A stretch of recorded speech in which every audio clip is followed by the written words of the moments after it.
দুনিয়ার সমস্ত কর্মব্যস্ততা থেকে ফারেক করে যুব সমাজের উদ্যোগে তাফসীরুল কোরআন মাহফিলে আজকের এই দিনে এই সময়ে আমাদের সকলকেই আসা এবং বসার জন্য তৌফিক দান করে দিয়েছেন। এর জন্য আমরা সকলেই দিল থেকে বলি আলহামদুলিল্লাহ। মুহতারাম হাজিরিন, আমরা সকলেই মুসলমান, আমরা সকলেই ঈমানওয়ালা। একজন মুমিন বান্দার জন্য এই পরিবেশের চাইতে আর উত্তম কোনো পরিবেশ হতে পারে না। এই জান্নাতের বাগানকে আল্লাহ তাআলা যারা উপবিষ্ট হবেন, যারা বসবেন, তাদের ব্যাপারে বলেছেন, যতক্ষণ পর্যন্ত আপনি এই মজলিসে বসে থাকবো ততক্ষণ পর্যন্ত রহমতের ফেরেশতারা আমার আপনার জন্য আল্লাহ তাআলার কাছে মাগফিরাতের দোয়া করতে থাকবে। হাদিসের মধ্যে আছে, ওমা ইজতামা কওমুন মিন বাইতিন মিন বুয়ুতিল্লাহ ইয়াতলুনা কিতাবাল্লাহ ওয়া ইয়াতাদারাসুনাহু বাইনাহুম ইল্লা নাযালাত আলাইহিমুস সাকিনা ওয়া গাশিয়াতহুমুর রাহমা ওয়া হাফফাতহুমুল মালায়েকা। আমি আপনি যতক্ষণ পর্যন্ত মজলিসে বসে থাকবো আল্লাহ তাআলার রহমতের ফেরেশতারা আমাকে আপনাকে বেষ্টন করে রাখবেন। আল্লাহ তাআলা আমাকে আপনাকে তার রহমতের চাদর দ্বারা ঢেকে রাখবেন এবং মজলিস শেষ হওয়ার পর একজন ফেরেশতা ঘোষণা করবেন, এই মজলিস করার শোনো, আল্লাহ তাআলা তোমাদের সমস্ত গুনাহকে মাফ করে দিয়েছেন। কেন? আমি আপনি মুসলমান, ঈমানওয়ালার জন্য। ঈমানওয়ালার ব্যাপারে আল্লাহ তাআলা তার কোরআনুল কারীমের মধ্যে বলতেছেন, ইন্নাল্লাযীনা আমানু ওয়া আমিলুস সালিহাতি লাহুম জান্নাতুন তাজরি মিন তাহতিহাল আনহার। ইন্নাল্লাযীনা আমানু ওয়া আমিলুস সালিহাত, যারা ঈমান এনেছে এবং আমলে সালেহ করেছে তাদের জন্য পুরস্কার কি? লাহুম জান্নাত, এমন জান্নাত তাজরি মিন তাহতিহাল আনহার, যে জান্নাতের তলদেশ দিয়ে নহর প্রবাহিত হয়। ঈমানওয়ালার কত দাম, ঈমানওয়ালার কত পুরস্কার। প্রথমে আমরা এই বিষয়ে আলোচনা শুনব, তারপরে পারিবারিক জীবনের উপরে আমরা কিছু আলোচনা করার চেষ্টা করব, বাকি আল্লাহ তাআলার ইচ্ছা। কোরআনুল কারীমের মধ্যে আল্লাহ তাআলা সূরা আনফালের 2 থেকে 4 নম্বর আয়াতে ইরশাদ ফরমায়াছেন, ইন্নামাল মুমিনুনা আল্লাযীনা আমানু ইযা যুকিরাল্লাহু ওয়াজিলাত কুলুবুহুম ওয়া ইযা তুলিয়াত আলাইহিম আয়াতুহু যাদাতুহুম ঈমানা। ইন্নামাল মুমিনুনা আল্লাযীনা আমানু, যারা আল্লাহ তাআলার উপর ঈমান আনয়ন করেছে। ইন্নামাল মুমিনুনা আল্লাযীনা আমানু ইযা যুকিরাল্লাহ, মুমিন কারা? তাদের ব্যাপারে বলতেছেন, ইযা যুকিরাল্লাহু ওয়াজিলাত কুলুবুহুম, যখন আল্লাহ তাআলার নাম তারা শুনে তাদের অন্তর প্রকম্পিত হয়, তাদের অন্তর প্রকম্পিত হয়। ওয়া ইযা তুলিয়াত আলাইহিম আয়াতুহু যাদাতহুম ঈমানা, যখন তাদের সামনে আয়াতে কারিমা তেলাওয়াত করা হয় তখন তাদের ঈমান বেড়ে যায়। ওয়া আলা রাব্বিহিম ইয়াতাওয়াক্কালুন, তারা আল্লাহ তাআলার উপর ভরসা করে। ওয়া আলা রাব্বিহিম ইয়াতাওয়াক্কালুন। 4 নম্বর গুণ, আল্লাযীনা ইউকিমুনাস সালাহ, তারা নামাজ কায়েম করে। ওয়া মিম্মা রাযাকনাহুম ইউনফিকুন, এবং আল্লাহ তাআলা তাদেরকে যে রিজিক দান করেছেন তা থেকে তারা ব্যয় করে। ওয়া মিম্মা রাযাকনাহুম ইউনফিকুন, এই 5টা গুণ যদি কোনো ব্যক্তির, কোনো মুমিন বান্দার মধ্যে থাকে, আল্লাহ তাআলা বলতেছেন, ওয়া আলা রাব্বিহিম ইয়াতাওয়াক্কালুন আল্লাযীনা ইউকিমুনাস সালাহ ওয়া মিম্মা রাযাকনাহুম ইউনফিকুন উলাইকা হুমুল মুমিনুনা হাক্কান লাহুম দারাজাতুন ইনদা রাব্বিহিম ওয়া মাগফিরাতুন ওয়া রিজকুন কারীম। উলাইকা হুমুল মুমিনুনা হাক্কান, তারা হলো প্রকৃত মুমিন, তারা হলো প্রকৃত ঈমানওয়ালা। তাদের পুরস্কার কি? তাদের পুরস্কার 3টা পুরস্কার দিবেন আল্লাহ তাআলা। লাহুম দারাজাতুন ইনদা রাব্বিহিম, আল্লাহ তাআলা তাদের মর্যাদাকে সুউচ্চ করবেন, তাদের মর্যাদাকে বুলন্দ করবেন। ওয়া মাগফিরাতুন ওয়া রিজকুন কারীম, তাদের জন্য রয়েছে মহা ক্ষমা, ওয়া রিজকুন কারীম, এবং সম্মানজনক রিজিক। সম্মানজনক রিজিক, তিনটা পুরস্কার দিবেন। এই আয়াতের মধ্যে আল্লাহ তাআলা একজন মুমিন বান্দার 5টা গুণ বর্ণনা করেছেন। 1 নম্বর গুণ হলো, যখন মুমিন বান্দার সামনে আল্লাহ তাআলার নাম উচ্চারণ করা হয় তখন তার দিল প্রকম্পিত হয়। মুফাসসিরিনে কেরাম লিখেন, আল্লাহ তাআলার নাম শোনার পর মুমিন বান্দার দিল প্রকম্পিত হওয়ার অর্থ কি? এর অর্থ হলো, বান্দা যখন কোনো গুনাহের কাজের দিকে ধাবিত হয় বা যখনই কোনো অবৈধ কাজের দিকে ধাবিত হয়, আল্লাহ তাআলার যখনই তার স্মরণ হয় তার দিল কম্পিত হয়, প্রকম্পিত হয়। এর দ্বারা সে ওই অন্যায় কাজ থেকে ফিরে চলে আসে, অন্যায় কাজ থেকে ফিরে চলে আসে। 1 নম্বর সিফাত। 2 নম্বর সিফাত হলো, যখনই তার সামনে কোনো সময় কোরআনুল কারীমের তিলাওয়াত করা হয়, কোরআনুল কারীমের আয়াত পাঠ করা হয়, আল্লাহ তাআলার নিদর্শনাবলী সম্পর্কে আলোচনা করা হয়, ওয়া যাদাতহুম ঈমানা, তার ঈমান বৃদ্ধি পাইতে থাকে, ঈমান বাড়তে থাকে। ওয়া আলা রাব্বিহিম ইয়াতাওয়াক্কালুন, এই ব্যক্তি আল্লাহ তাআলার উপর ভরসা করে। সুস্থতা, অসুস্থতা, সম্মান, অসম্মান, সব কিছুর মালিক কে? আল্লাহ। সব কিছুর মালিক আল্লাহ। আল্লাহ তাআলার উপরই সে ভরসা করে। আল্লাযীনা ইউকিমুনাস সালাহ, 4 নম্বর গুণ, সে নামাজ আদায় করে, নামাজ কায়েম করে। 4 নম্বর সিফাত। 5 নম্বর সিফাত হলো, ওয়া মিম্মা রাযাকনাহুম ইউনফিকুন, আল্লাহ তাআলা তাকে যে রিজিক দান করেছেন এই রিজিক থেকে সে ব্যয় করে, এই রিজিক সে কি করে? ব্যয় করে। এই 5টা সিফাত মুমিন বান্দার থাকবে। যদি কোনো ব্যক্তির মধ্যে 5টা গুণ থাকে, আল্লাহ তাআলা তাকে 3টা পুরস্কারে পুরস্কৃত করবেন। 1 নম্বর পুরস্কার হলো, আল্লাহ তাআলা তার মর্যাদা বুলন্দ করবেন। 2 নম্বর হলো, আল্লাহ তাআলা তাকে ক্ষমা করে দিবেন। 3 নম্বর হলো, আল্লাহ তাআলা তাকে সম্মানজনক রিজিক দান করবেন, সম্মানজনক রিজিক দান করবেন।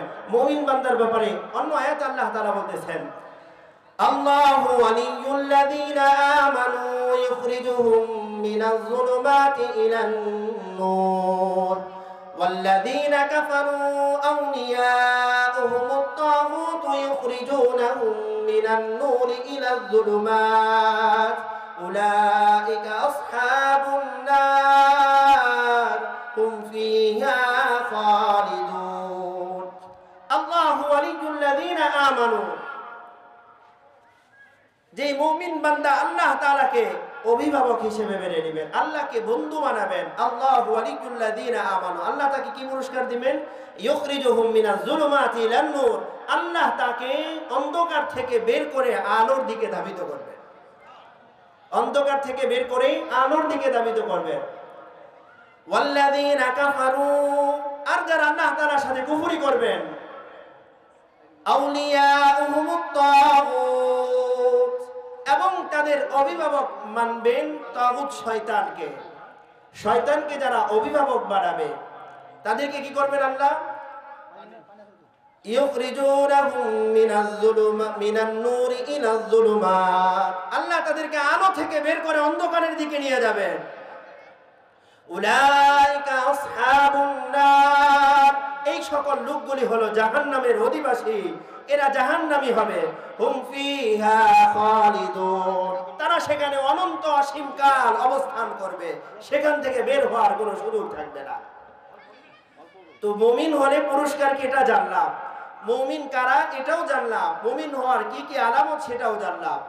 কোরআনুল কারীমের 18 নম্বর পারায় আল্লাহ তাআলা মুমিন নামে একটা সূরা নাজিল করে দিয়েছেন। কোরআনুল কারীমের 18 নম্বর পারার প্রথম পৃষ্ঠা সূরাতুল মুমিনে আল্লাহ তাআলা একজন মুমিন বান্দার আরো 7টা সিফত বর্ণনা করছেন। আমরা সিফতগুলি শুনতে রাজি আছি কিনা ইনশাআল্লাহ?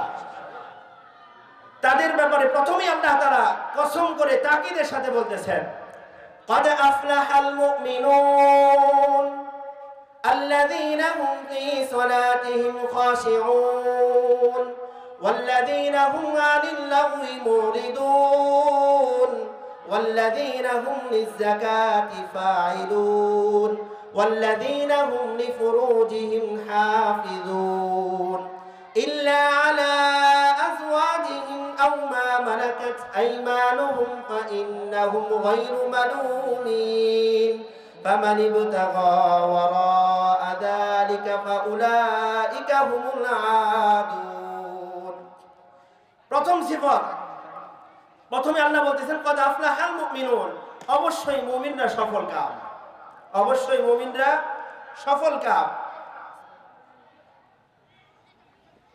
দুই নম্বরে বলতেছেন মুমিন বান্দার সিফাত এক নম্বর সিফাত আল্লাযীনা হুম ফি সালাতিহিম খাশিউন মুমিনের এক নম্বর সিফাত হলো সে তার নামাজে বিনয় নম্র একাগ্রতার সাথে নামাজ আদায় করে একাগ্রতার সাথে সে নামাজ আদায় করে দুই নম্বর সিফাত ওয়াল্লাযীনা হুম আনিল লাগwi মুরিদুন সে তার জবানকে অনর্থক বেহুদা কাজ থেকে বিরত রাখে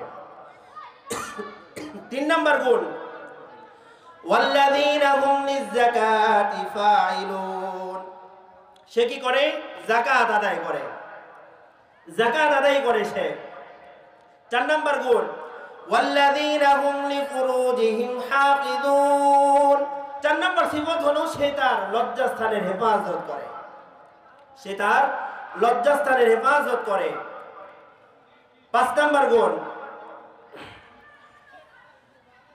والذين هم على صلواتهم يحافظون والذين هم للزكاة فاعلون والذين هم لفروجهم حافظون সে লজ্জাস্থানের হেফাজত করে দুই স্থান ব্যতীত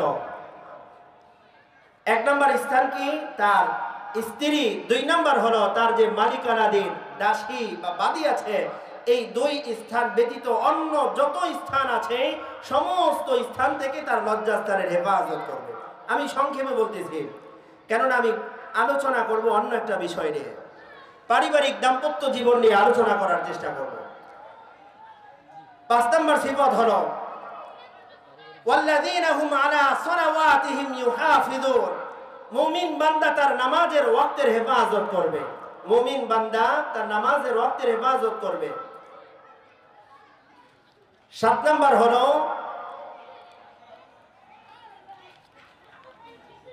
فمن ابتغى وراء ذلك فأولئك هم العادون والذين هم لأماناتهم وعهدهم راعون মুমিন বান্দা আমানতের হেফাজত করবে এবং সে যে ওয়াদা করে তার ওয়াদার বরখেলাপ করে না ওয়াদার কি করে না সে বরখেলাপ করে না তাদের ব্যাপারে আল্লাহ তাআলা পরিশেষে বলতেছেন উলাইকা হুমুল ওয়ারিসুন এই সকল লোক এই সকল সিফত যে ব্যক্তির মধ্যে থাকবে ওই ব্যক্তিরা হলো ওয়ারিস উত্তরাধিকার কিসের উত্তরাধিকার আল্লাযীনা ইয়ারিসুনাল ফিরদাউস হুম ফিহা খালিদুন এই সিফতওয়ালা বান্দারা হলো জান্নাতুল ফিরদাউসের ওয়ারিস উত্তরাধিকার তারা সেখানে অনন্ত অসীম কাল অবস্থান করবে সেখান থেকে তারা বের হবে না এই সাতটা গুণ যদি আমি আমার নিজের মধ্যে ফিট করতে পারি তাহলে আশা করা যায় আল্লাহ তাআলা আমাকে আপনাকে জান্নাতুল ফিরদাউস নসিব করবেন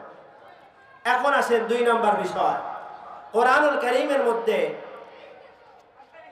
পারিবারিক দাম্পত্য গঠন করার ব্যাপারে এবং আমার আপনার পরিবার যেখান থেকে শুরু হয় যেখানে আমার আপনার জন্য শান্তি নিহিত রয়েছেন এই ব্যাপারে কোরআনুল কারীমের মধ্যে আল্লাহ তাআলা একটি আয়াতে কারীমার মধ্যে ইরশাদ ফরমাইতেছেন ওয়া মিন আয়াতিহি আন খালাকা লাকুম মিন আনফুসিকুম আজওয়াজান লিতাসকুনু ইলাইহা ওয়া জা'আলা বাইনাকুম মাওয়াদ্দাতান ওয়া রাহমা ইন্না ফি যালিকা লাআয়াতিন লিকাওমিন ইয়াতাফাক্কারুন ومن آياته أن خلق لكم من أنفسكم أزواجا لتسكنوا إليها আল্লাহ তাআলার নিদর্শনাবলীর মধ্যে একটা নিদর্শন হলো এই যে তিনি তোমাদের থেকে তোমাদের জোড়া সৃষ্টি করেছেন লিতাসকুনু ইলাইহা এবং তার মধ্যে তোমার জন্য শান্তি নিহিত রেখেছেন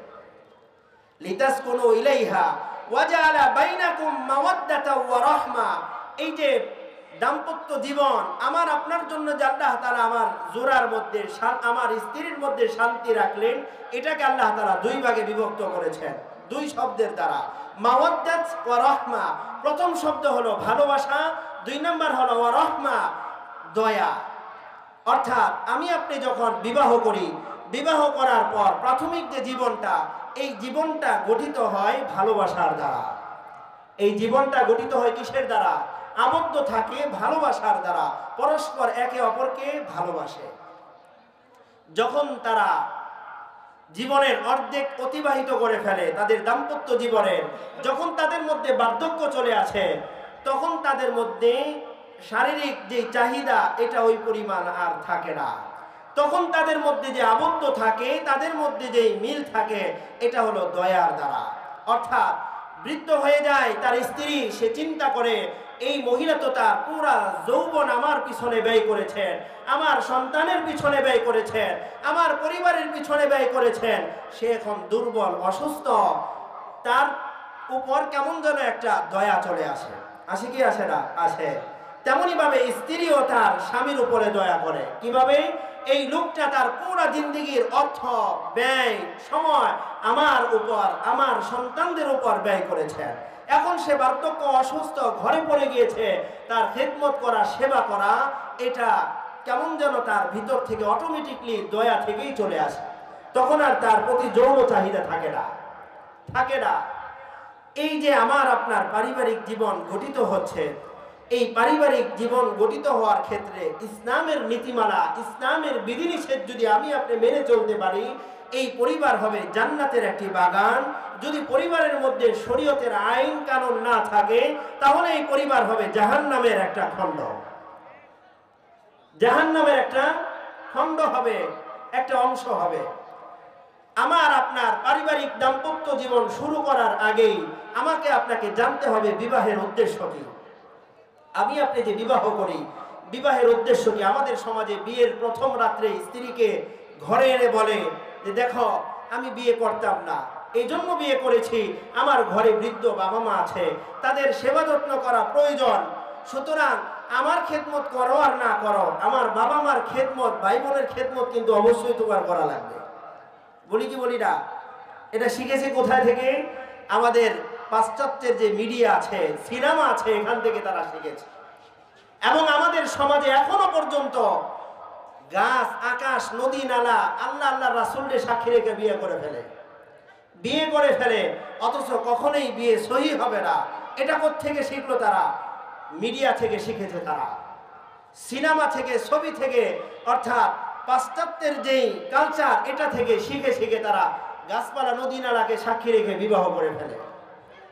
বিবাহের উদ্দেশ্যে এই ব্যক্তি না জানলে তার বৈবাহিক জীবন কখনোই সুখময় হবে না, কখনোই সুখময় হবে না। সে বিবাহ করতেছে কেন?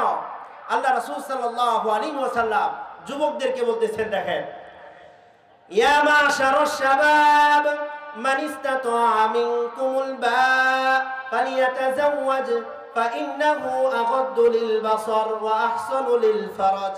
হে ইয়া মাশারাশ শাবাব, হে যুব সম্প্রদায়, হে যুবকেরা, মান ইসতাতাআ মিনকুমুল বাআ, তোমাদের মধ্যে যাদের সামর্থ্য আছে, যারা সচ্ছল, ফালিয়াতাযাওয়াজ, তারা বিবাহ করো, তারা বিবাহ করো। ফাইন্নাহু আগাদ্দু লিল বাসার ওয়া আহসানু লিল ফারাজ। বিবাহের দ্বারা উপকার কি হবে? নিজের নজরের হেফাজত হবে, দৃষ্টির হেফাজত হবে, এবং নিজের লজ্জাস্থানের হেফাজত হবে, নিজের লজ্জাস্থানের হেফাজত হবে। তারপরে কি বলতেছেন বিবাহের গুরুত্বের ব্যাপারে? রাসূল সাল্লাল্লাহু আলাইহি ওয়াসাল্লাম বলতেছেন, ইযা তাযাওয়াজাল আবদ ফাকাদ ইসতাকমালা নিসফাদ দ্বীন ফালিয়াত্তাকিল্লাহা ফিন নিসফিল বাকি। যখন কোন বান্দা বিবাহ করে, ইযা তাযাওয়াজাল আবদ ফাকাদ ইসতাকমালা নিসফাদ দ্বীন, সে কেমন যেন তার দ্বীনের অর্ধেককে পরিপূর্ণ করে নিল। ফালিয়াত্তাকিল্লাহ ফিন নিসফিল বাকি, বাকি অর্ধেকটা সে তাকওয়া, পরহেজগারি, আল্লাহ তাআলার ইবাদত বন্দেগীর দ্বারা পরিপূর্ণ করে নিল। তার মানে বোঝা যায় যারা বিবাহ করে নাই তাদের ঈমান এখনো পর্যন্ত কি আছে? অর্ধেক বাকি আছে, অর্ধেক কি আছে? বাকি আছে। এখন আসেন আমি আপনি যে বিবাহ করব, বিবাহের যে সিস্টেম আমাদের সমাজে চলতেছে, এটা কতটুকু শরীয়ত সম্মত, এই ব্যাপারেও আমাকে আপনাকে জানতে হবে, জানতে হবে। আমি পারিবারিক জীবনের ব্যাপারে একেবারে শুরু থেকে, অর্থাৎ যেখান থেকে দাম্পত্য জীবন শুরু হয়, এখান থেকে শুরু করতে যাচ্ছি, যেন পুরো আলোচনাটা বুঝে আসে আমাদের। বৈবাহিক জীবনের ক্ষেত্রে আমাদের সমাজে যেইভাবে বিবাহ হয় খেলাফে সুন্নত তরিকায় বাবার উপর যৌতুক চাপিয়ে দেওয়া হয়, কেমন যেন একটা ইহুদি নাসারাদের একটা কালচারকে অনুকরণ করে আমরা বিবাহ করি। যেই বিবাহের শুরুতেই গলত হয় সেটা পরবর্তী জীবনে সুখময় কিভাবে হবে? সুখময় কিভাবে হবে? যদি সুখময় করতে হয় এর জন্য আমাকে আপনাকে রাসূলুল্লাহ সাল্লাল্লাহু আলাইহি ওয়াসাল্লামের দেখানো 4টা নীতিকে মানতে হবে। রাসূল সাল্লাল্লাহু আলাইহি ওয়াসাল্লাম বলতেছেন, একজন পুরুষ অথবা নারীকে বিবাহ করার পূর্বে আমি আপনি যখন বিবাহ করব একটা নারীকে, তার ব্যাপারে বলতেছেন তুনকাহুল মারআতু লিআরবাইন, তুনকাহুল মারআতু লিআরবাইন, তোমরা একজন নারীকে বিবাহ করো 4টা জিনিস দেখে। কয়টা জিনিস ভাই? 4টা জিনিস। 1 নাম্বার হলো লিমালিহা, তার মাল দেখে, ওয়ালি জামালিহা, তার সৌন্দর্য দেখে। 3 নাম্বার হলো ওয়ালি হাসাবিহা, তার বংশ মর্যাদা দেখে। 4 নাম্বার হলো ওয়ালি দীনিহা, 4 নাম্বার কি বলছে? ওয়ালি দীনিহা। তারপরে বলতেছেন ফাসফার বিজাতিদ্দিন, তোমরা দিনকে প্রাধান্য দাও। তোমরা দিনকে কি দাও? প্রাধান্য দাও।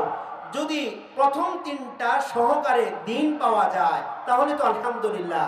যদি প্রথম 3টা না থাকে, শুধুমাত্র দিন থাকে, ওখানেও বিয়ে করলে আল্লাহ তাআলার ওয়াদা এবং রাসূলুল্লাহ সাল্লাল্লাহু আলাইহি ওয়াসাল্লামের হাদিস অনুযায়ী সেই পরিবারের দাম্পত্য জীবন সুখময় হবে। যদি 4 নাম্বারটা না থাকে, দিন না থাকে, প্রথম 3টা থাকে, সৌন্দর্য থাকে, তাদের বংশ মর্যাদা ভালো থাকে, তাদের মান থাকে, এই 3টা জিনিস যদি থাকে, দিন যদি না থাকে, বিবাহ করলে শান্তি হবে না। তাদের পারস্পরিক দাম্পত্য জীবনে কলহ ঝগড়া ফাসাদ লেগেই থাকবে। উদাহরণ হাজারো আছে। আমি আপনি যদি একটু চোখ বন্ধ করে চিন্তা করি, আমাদের যারা সিনেমা কাজ করে, যাদেরকে আমরা নায়ক নায়িকা বলি, তাদের অর্থের অভাব আছে? সৌন্দর্যের মনে হয় একটাও সুন্দর না, নাকি? সৌন্দর্যের অভাব নাই, তাদের অর্থেরও অভাব নাই, সৌন্দর্যের অভাব নাই, বংশমর্যাদার অভাব নাই। কিন্তু এত কিছু থাকার পরেও 6 মাস, 1 বছর, 2 বছর পরে কেন তাদের বিবাহ বিচ্ছেদ হয়ে যায়? বিবাহ বিচ্ছেদ হয় কি হয় না? হয়। একজনের 2টা 3টা করে বিবাহ হয়। কেন? রাসূলুল্লাহ সাল্লাল্লাহু আলাইহি ওয়াসাল্লামের দিন না থাকার কারণে। বাকি 3টা আছে ঠিক, কিন্তু দিন নাই, এর জন্য তাদের পারস্পরিক দাম্পত্য জীবনে শান্তি নাই, সুখ নাই, বিচ্ছেদ হয়ে যায়। বিচ্ছেদ হয়ে যায়। 3টা নেই কিন্তু দিন আছে, সেখানে মধ্যে শান্তি আছে, শান্তি আছে। এই জন্য ভাই আমার আপনার বিবাহ করার পূর্বে অবশ্যই 4টা জিনিস দেখে বিবাহ করতে হবে। আর অভিভাবকদের ব্যাপারে কি বলতেছেন রাসূল সাল্লাল্লাহু আলাইহি ওয়াসাল্লাম? মান ওয়ালিদা লাহু ওয়ালাদুন, যখন কোন ব্যক্তির সন্তান জন্ম নেয়, বাবা মার 1 নাম্বার কাজ হলো ফালইউহসিন ইসমাহু, তার সুন্দর একটা নাম রাখো। ওয়া আদাবাহু, তাকে আদব শিক্ষা দাও, সে যেন বেয়াদব না হয়। ফাইদা বালাগ, যখন সে বালেগ হয়, প্রাপ্তবয়স্ক হয়, ফালইউজাউইজহু, তাকে বিবাহ করিয়ে দাও, তাকে বিবাহ করিয়ে দাও। যদি না করাও,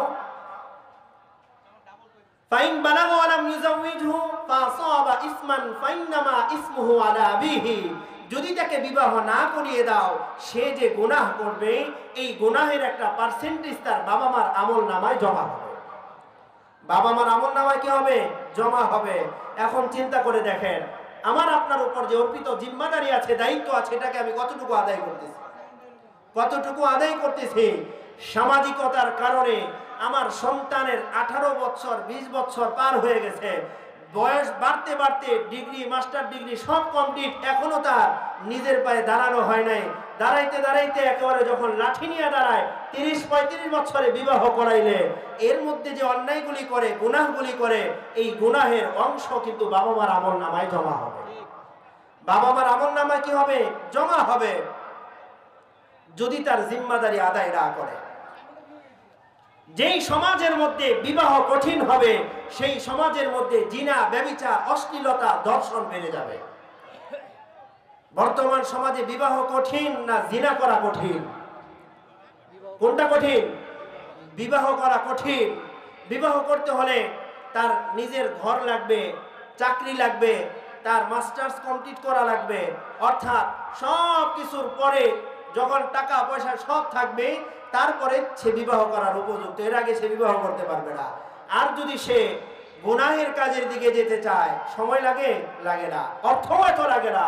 এই জন্য যতদিন না পর্যন্ত বিবাহকে সমাজে সহজ করে না দেওয়া হবে ততদিন পর্যন্ত সমাজের মধ্যে অশ্লীলতা বেহায়াপনা কখনোই কমবে না, কখনোই কমবে না। এটা বড় মেয়ে বিবাহের উপযুক্ত হয়ে গেছে। রাসূল সাল্লাল্লাহু আলাইহি সাল্লাম কয়েকটা কাজে দেরি করতে নিষেধ করেছেন। তার মধ্যে একটা হলো ছেলে অথবা মেয়ের জন্য যখন উপযুক্ত পাত্র বা পাত্রী পাওয়া যায় তাদেরকে বিবাহ দিতে দেরি না করা। দেরি না করতে কি করেছেন? নিষেধ করেছেন রাসূলুল্লাহ সাল্লাল্লাহু আলাইহি ওয়াসাল্লাম। অথচ আমাদের সমাজের নিয়ম দেখেন, মেয়ে একজনের 5টা, পরপর 1 বছর পরে পরে বড় মেয়ের পরে যে 3টা আছে 3টাই বিবাহের উপযুক্ত, বিবাহ দেয় না। কেন দেয় না? বড় মেয়ের এখনো বিয়ে হয় নাই। বড়টারে না দিলে নিচের 3টার বিয়ে দেওয়া যাবে না। ভাই মেয়ে যখন 5টা থাকে, বড়টার যতক্ষণ ক্ষুধা না লাগে নিচের 3টারে মনে না খাওয়া রাখি আমরা, এমন নাকি ভাই? যে ভাই বড়টার ক্ষুধা লাগে নাই, তুমি না খেয়ে থাকো, ক্ষুধা লাগলে তারপরে খাবে। একটা কথা মাথায় রাখতে হবে, মানুষের যখন ক্ষুধা লাগে, সে যখন হালাল খাবার না পায় সে হারামের দিকে ধাবিত হয়, সে হারামের দিকে ধাবিত হয়। এজন্য ভাই হালাল খাবারকে তার সামনে দেওয়া এটা যার উপর অর্পিত জিম্মাদারি, দায়িত্ব, তাকে আদায় করতে হবে। এজন্য ব্যক্তি জীবন গঠিত হয় পরিবার থেকে, সেই পরিবারকে সুন্দর করতে হলে ইসলাম দ্বারা, দ্বীনি শরীয়ত দ্বারা সাজাইতে হবে, দ্বীনের শরীয়ত দ্বারা সাজাইতে হবে। রাসূলুল্লাহ সাল্লাল্লাহু আলাইহি ওয়াসাল্লাম মেয়েদের ব্যাপারে বলেছেন, মেয়েদের ব্যাপারে সাহাবায়ে কেরাম রাদিয়াল্লাহু তাআলা আনহুকে সামনে নিয়ে বলতেছেন যে আমি কি তোমাদেরকে জান্নাতি মেয়েদের ব্যাপারে খবর দিব না? জান্নাতি মেয়েকে তার ব্যাপারে খবর দিব না? সাহাবায়ে কেরাম রাদিয়াল্লাহু তাআলা আনহু বলতেছে, কুলনা বালা ইয়া রাসূলুল্লাহ, কুলনা বালা ইয়া রাসূলুল্লাহ, অবশ্যই আপনি আমাদেরকে তাদের ব্যাপারে সুসংবাদ দেন, তাদের ব্যাপারে খবর দিবেন। মেয়েরা জান্নাতি কারা হবে তাদের ব্যাপারে বলতেছেন। আমরা একটু মনোযোগ দিয়ে শুনি, যারা পর্দার আড়ালে আছে তারাও শুনি। জান্নাতে যেতে হলে রাসূলুল্লাহ সাল্লাল্লাহু আলাইহি ওয়াসাল্লাম কিছু গুণের কথা বর্ণনা করেছেন। এই গুণগুলি যদি কোনো মেয়ের মধ্যে থাকে তাহলে এই মেয়ে জান্নাতি বলে সাব্যস্ত হবে। কার কথা অনুযায়ী? রাসূলুল্লাহ সাল্লাল্লাহু আলাইহি ওয়াসাল্লামের কথা অনুযায়ী।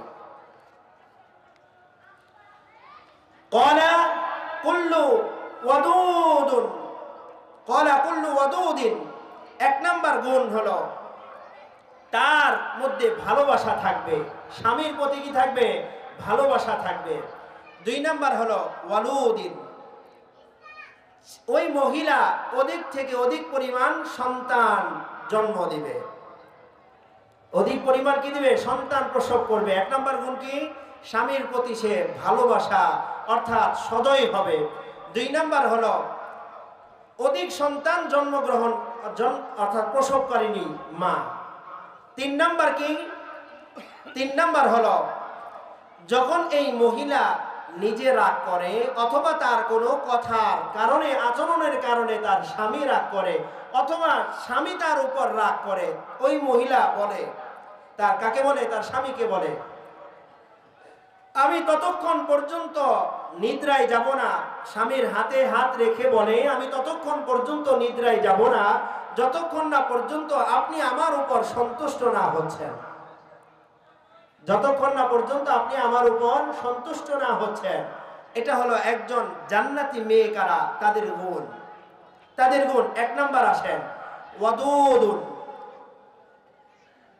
অর্থাৎ স্বামী তার প্রতি এমন ভালোবাসার পাত্র হবে, স্বামীর দোষও তার কাছে ভালো লাগবে। উদাহরণ, আমাদের সমাজে কোনো মেয়ে যখন কোনো ছেলের অবৈধ প্রেমে আকৃষ্ট হয়, অভিভাবক ওই মেয়েকে বোঝানোর জন্য বলে, মা তুমি যাকে পছন্দ করো সে দেখতে খুব একটা ভালো না। মেয়ে কি বলে? মেয়ে কি বলে? আমার ভালো দরকার নাই, আমার ওইটাই লাগবে। বলে কি বলে না? আবার বলে যে ছেলে অশিক্ষিত, মূর্খ, অর্থ সম্পত্তি নেই, মেয়ে বলে আমার অর্থ সম্পদ লাগবে না, আমি গাছের তলে থাকবো, গাছতলায় থাকবো, শিক্ষিত দরকার নাই, মূর্খই আমার তাকেই লাগবে। পছন্দ করে কি করে না? অর্থাৎ রাসূলুল্লাহ সাল্লাল্লাহু আলাইহি ওয়াসাল্লাম এই হাদিসের মধ্যে বলতেছেন, একজন সৎ স্ত্রী এমন হবে তার স্বামীর দোষগুলিও তার কাছে ভালো লাগবে, স্বামীর গীবত শিকায়ত করবে না, স্বামীর দোষ বর্ণনা করবে না। দুইজন তিনজন মহিলা একত্রিত হলেই স্বামীর সমালোচনায় লিপ্ত হবে না, স্বামীর সমালোচনায় লিপ্ত হবে না। এটা হলো একজন নেককার মহিলার 1 নাম্বার গুণ। 2 নাম্বার হলো অধিক সন্তান জন্ম দিবেন। এই ব্যাপারে তো আমরা অনেক পিছনে। আমাদের সমাজের প্রচলিত কথা কি, একটি হলে ভালো হয়, 2টি সন্তানের বেশি নয়। আমরা বলি না হলে আরো ভালো হয়, না হলে কি আরো ভালো হয়। অথচ রাসূল সাল্লাল্লাহু আলাইহি সাল্লাম বলতেছেন, তাযাওয়াজুল ওয়াদুদাল ওয়ালুদা ফাইন্নী মুকাসিরুম বিকুমুল উমাম। তোমরা এমন মহিলাকে বিবাহ করো যেই মহিলা অধিক সন্তান প্রসব করতে পারবে, এই জন্য যে আমি কিয়ামতের দিন আমার উম্মত নিয়ে গর্ব করব আল্লাহ তাআলার সামনে।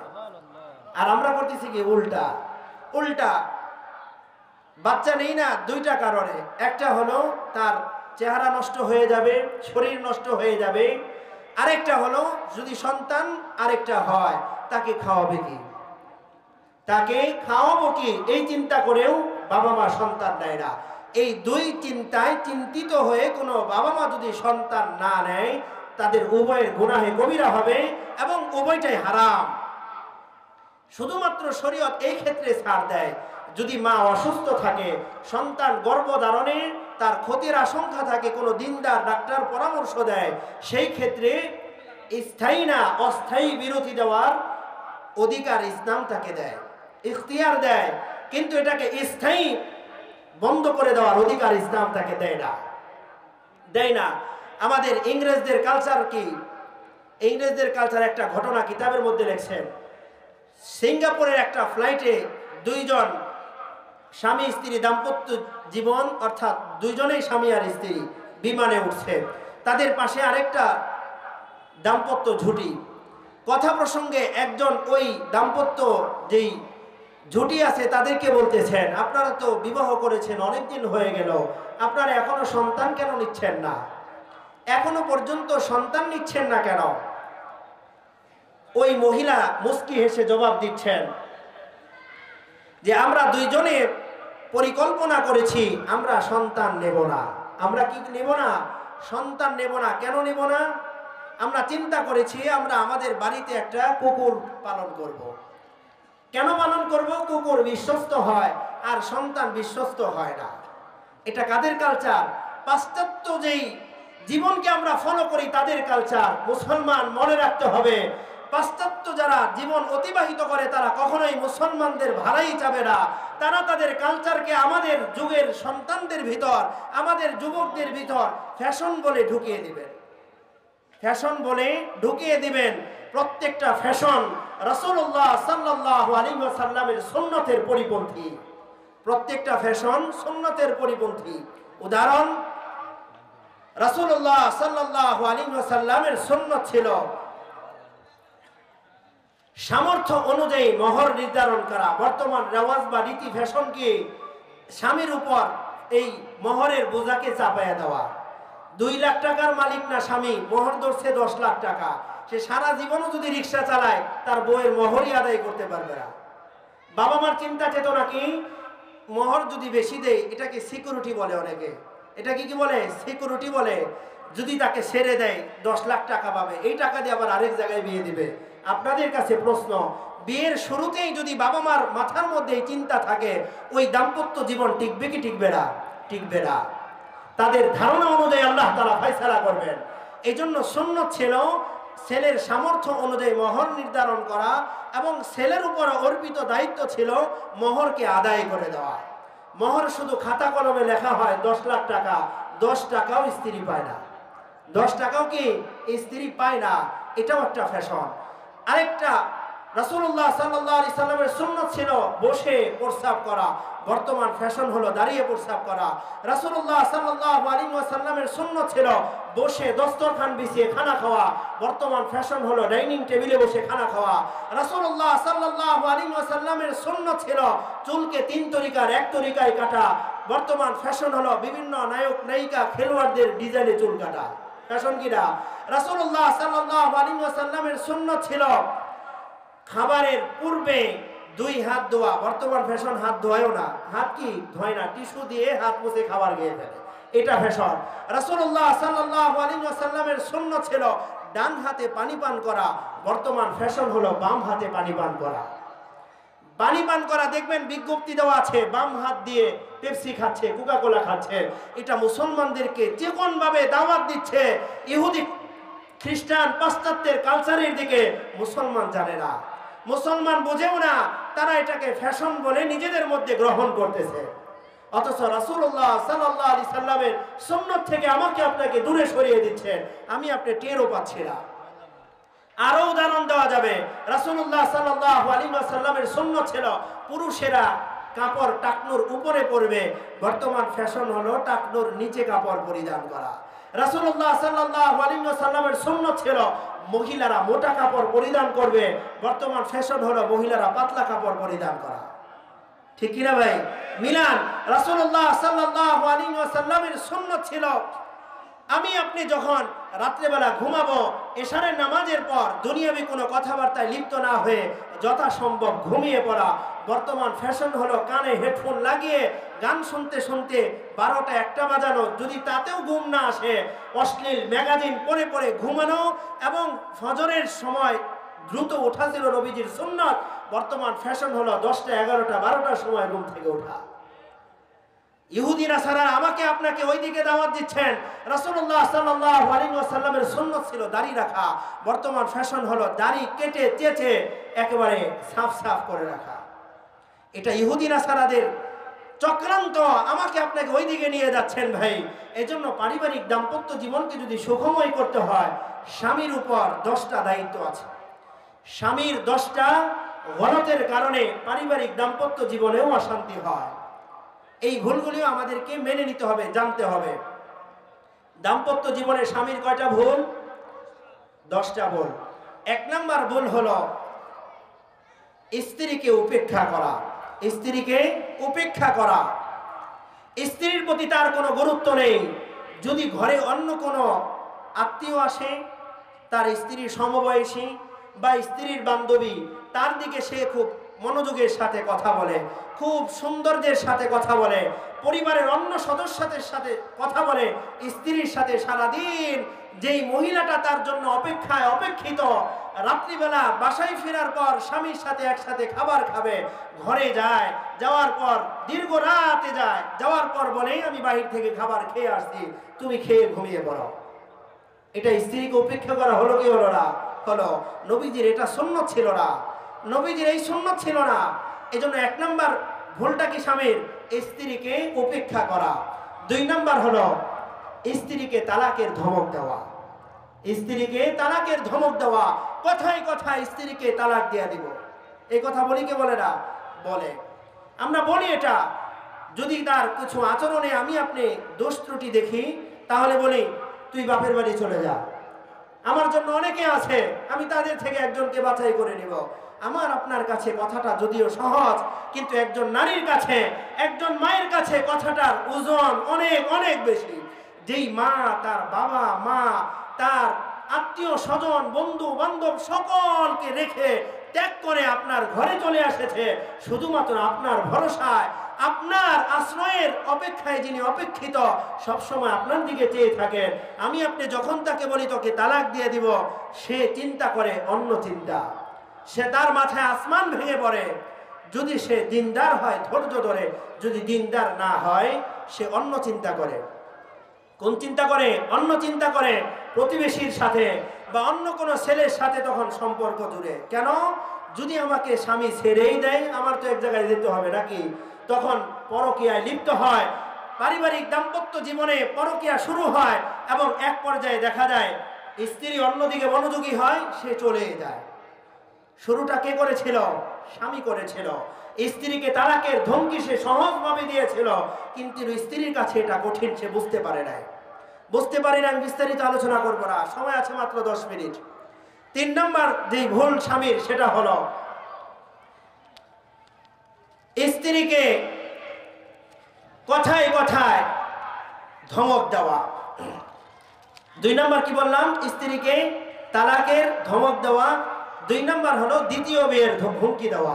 দ্বিতীয় বিয়ের হুমকি এটাও দেয় যে তুই যা, তোর মতো স্ত্রী লাগবে না আমার, আমি আরেকটা বিয়ে করে নেব। এই ধমক দেয় কি দেয় না? দেয়। এই 3 নম্বর দোষটাও আমার আপনার মধ্যে থাকলে বর্জন করতে হবে। 4 নম্বর হলো স্ত্রীকে সময় না দেওয়া। অন্য সব কাজের জন্য তার সময় হয়, পরিবারের বিবির কাছে তার সময় হয় না। সারাদিন অফিস থেকে ফেরার পর ঘরে গিয়ে বাবা মার সাথে দেখা করে, ভাইদের সাথে দেখা করে, কিন্তু যেই মহিলাটা তার পথ চেয়ে বসে আছে তার কাছে সময় দেওয়ার মতো সময় তার হয় না। সে ভ্রুক্ষেপও করে না, কেন? এ তো আমাদের ঘরের লোক, তাকে কি সময় দেব? এইরকম আছে কি আছে না ভাই? আছে। এটাকে পরিহার করতে হবে, এটাকে পরিহার করতে হবে। 4 নম্বর দোষ। 5 নম্বর হলো কথায় কথায় দোষ ধরা। স্ত্রীর কথায় কথায় কি করা ভাই? দোষ ধরা। এটাও যদি আমার আপনার মধ্যে থাকে, এটাকে পরিহার করতে হবে। ভাই, একটা মানুষ দোষ গুণ মিলেই মানুষ হয়। আমি তাকে যখন কবুল করে নিলাম, শুধুমাত্র তার গুণগুলো নয়, বরং কবুল করার সাথে সাথে তার দোষগুলিকেও কবুল করে নিলাম। এটাকে আমি আপনি ভালোবাসার সাথে যদি ইসলাহ করে দেই, সংশোধন করে দেই, দেখবেন সংশোধন হয়ে যাবে। দেখবেন সংশোধন হয়ে যাবে। যেই কথা রাসূলুল্লাহ সাল্লাল্লাহু আলাইহি সাল্লাম বলেছিলেন, যখন কোনো স্বামী তার প্রতি ক্ষিপ্ত হয়, রাগ করে, এই মহিলা যদি তার কাছে যায়, এই মহিলা যদি তার কাছে যায়, গিয়ে যদি তাকে বলে, অর্থাৎ হাতে হাত রাখে, এটার ব্যাখ্যা হলো সে যেটা পছন্দ করে সেইভাবে যদি তার সামনে উপস্থাপন হয়ে তার কাছে ক্ষমা চায়, স্বামী যত বড় পাষাণী হোক না কেন তাকে ক্ষমা করে দিবেন। এমনইভাবে স্ত্রীর কাছেও যদি যায়, স্ত্রীও তাকে ক্ষমা করে দিবেন। কিন্তু স্ত্রী যেহেতু বয়সে ছোট, নিয়ম হলো যে ছোট হয় তাকেই যেতে হয়। তাকে কি করতে হয়? যেতে হয়, আগে ক্ষমা চাইতে হয়, তারপরে বড় কি করে দেয়? ক্ষমা করে দেয়। এদিকে আমরা খেয়াল করব। 6 নম্বর যে দোষ, সেটা হলো অপমান করা। স্ত্রীকে অপমান করার দোষ। আমরা অনেকেই কথায় কথায় অপমান করি।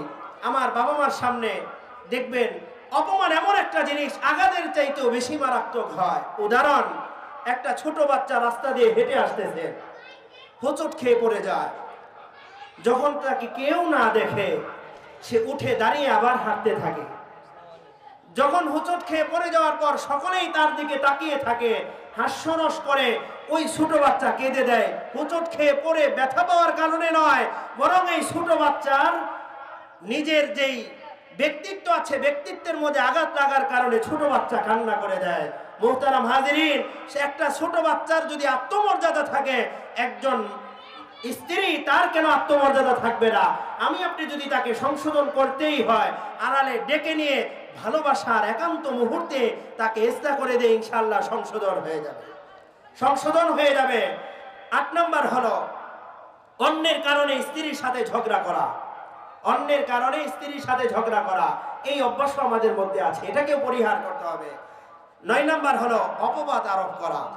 স্ত্রীকে কথায় কথায় অপবাদ আরোপ করা, এটা থেকেও পরিহার করতে হবে। সময় যেহেতু শেষ, সংক্ষেপে শেষ করতেছি। 10 নম্বর হলো স্ত্রীর আত্মীয়দের সাথে দুর্ব্যবহার না করা। স্ত্রীদের যে আত্মীয় আছে তাদের সাথে দুর্ব্যবহার করা, এটা স্বামীদের 10 নম্বর ভুল। এটা থেকে পরিহার করতে হবে। একজন স্বামী যদি 10টা সোনালী নীতি অবলম্বন করে, তার ঘর জান্নাতের বাগান হয়ে যাবে। তার ঘর কি হয়ে যাবে? জান্নাতের বাগান হয়ে যাবে। 1 নম্বর হলো যখনই সে বাহির থেকে ঘরে ফিরবে, ঘরে ফেরার সময় মুখে হাসি নিয়ে ফিরবে। মুখে হাসি এবং মুখে সালাম, এই 2টা কাজ যদি সে করতে পারে, ঘর থেকে শয়তান দূর হয়ে যাবে, ঘর থেকে অন্ধকার দূর হয়ে যাবে, আলো চলে আসবে। আলো চলে আসবে, ঘরের মধ্যে শান্তি শুরু হয়ে যাবে। অফিসের ব্যস্ততা, অফিসের মন খারাপ, রাগ, গুসা সবকিছু বাহিরে রাখেন। ঘরে ফেরার পর আর কোনো কষ্ট নেই। আমি ঘরে গিয়ে সালাম দেই, হাসি মুখে আমার স্ত্রীকে সম্বোধন করি, দেখবেন স্ত্রী খুশি হয়ে যাবে। স্ত্রী কি হয়ে যাবে? খুশি হয়ে যাবে। স্ত্রীদেরকেও বলতেছেন, আপনি যত কাজেই ব্যস্ত থাকেন না কেন, আপনার কাজকে রেখে, আমার স্বামী ঘরে চলে আসছে, সমস্ত কাজ পিছনে রেখে স্বামীকে আগে ঘরের ভিতর নিয়ে আসার জন্য আপনি অভ্যর্থনার জন্য দাঁড়িয়ে যাই, হাসি মুখে তাকে বরণ করি। দেখবেন স্বামীও খুশি, স্ত্রীও খুশি। হবে কি হবে না? আমাদের অবস্থা কি হয়? ঘরে যখন আমরা ঢুকি, একবার দরজায় থাপ্পড় দেওয়ার পর যখন না খুলে, মেজাজ তখন 50% হাই। আবার দেওয়ার পর যখন না খুলে 80%। তিনবার দেওয়ার পর দরজায় পারলে লাথি শুরু করে দেয়, লাথি শুরু করে দেয়। এমনও তো হতে পারে আপনার বাচ্চার কোনো কাজে মা ভিতরে ব্যস্ত আছেন। আবার মায়েদেরকেও বলবো, আমরা ঘরে টেলিভিশন দেখতেছি, সাউন্ড এমন দিয়ে রাখছে যে জামাই ডাকতে ডাকতে যদি মারাও যায়, দরজা খোলার মতো আওয়াজ তার কানে পৌঁছবে না। এজন্য যত কাজই থাক, তার ঘর সে কখন আসবে দরজা খোলার জন্য সে অপেক্ষমান থাকবে। তাহলে স্বামীও চিন্তা করবে, এই মহিলা আমার অপেক্ষায় অপেক্ষমান ছিল, তার প্রতি রাজি থাকবে, খুশি থাকবে। এটা হলো 1 নম্বর সোনালী নীতি। সময় শেষ আমার ভাই, যেটা বলতেছিলাম, পারিবারিক দাম্পত্য জীবন সম্পর্কে আমাদের অনেক সামাজিক যেই কালচার আমরা গ্রহণ করি, এটাকে পরিহার করতে পারলে পারিবারিক দাম্পত্য জীবন সুন্দর হবে। রাসূলুল্লাহ সাল্লাল্লাহু আলাইহি সাল্লামের একটা সুন্নাত আজকে থেকে ঘরে গিয়ে শুরু করেন। নবীজি একসাথে খানা খাইতেন, এক প্লেটে খানা খাইতেন। রাসূল সাল্লাল্লাহু আলাইহি সাল্লামের বহু সুন্নাত আমরা জানি, মিষ্টি খাওয়ার সুন্নতও জানি, কিন্তু এই সুন্নাত আমরা জানি না, জানলেও মানি না। বিবির মুখে লুকমা তুলে দেওয়া সদকা, এটা আমরা জানি না। বিবির মুখে লুকমা তুলে দেওয়া সদকা, এটা শুরু করেন। রাগ থাকলে ঠান্ডা হয়ে যাবে। আয়েশা একবার রাগ করেছেন। আয়েশা যখন রাগ করতেন, রাসূল সাল্লাল্লাহু আলাইহি সাল্লাম বুঝতে পারতেন। রাসূল সাল্লাল্লাহু আলাইহি ওয়াসাল্লাম খানা খাওয়ার সময় এক লুকমা খানা আয়েশার মুখে উঠিয়ে দেওয়ার পর হেসে দিতেন, রাগ ভেঙে যেত। এবং তাদের দাম্পত্য জীবন কেমন ছিল, একটা উদাহরণ। রাসূলুল্লাহ সাল্লাল্লাহু আলাইহি ওয়াসাল্লামের বিবি, প্রিয়তমা স্ত্রী হযরতে আয়েশা সিদ্দিকা রাদিয়াল্লাহু তাআলা আনহা একবার পানি পান করতেছেন। পানি পান করার সময় হুজুর সাল্লাল্লাহু আলাইহি ওয়াসাল্লাম তাকে বলতেছেন, আয়েশা আমার জন্য একটু পানি রেখে দিও, আমার জন্য একটু পানি রেখে দিও। এটা বলে নেই তুমি পানি খাওয়ার পর আমাকেও এক গ্লাস পানি দিও, এটা বলে নেই। নবীজি কি বলছেন? আমার জন্য একটু পানি রেখে দিও। আয়েশা সিদ্দিকা রাদিয়াল্লাহু তাআলা আনহা পানি খেয়ে একটু পানি রেখে দিয়েছেন।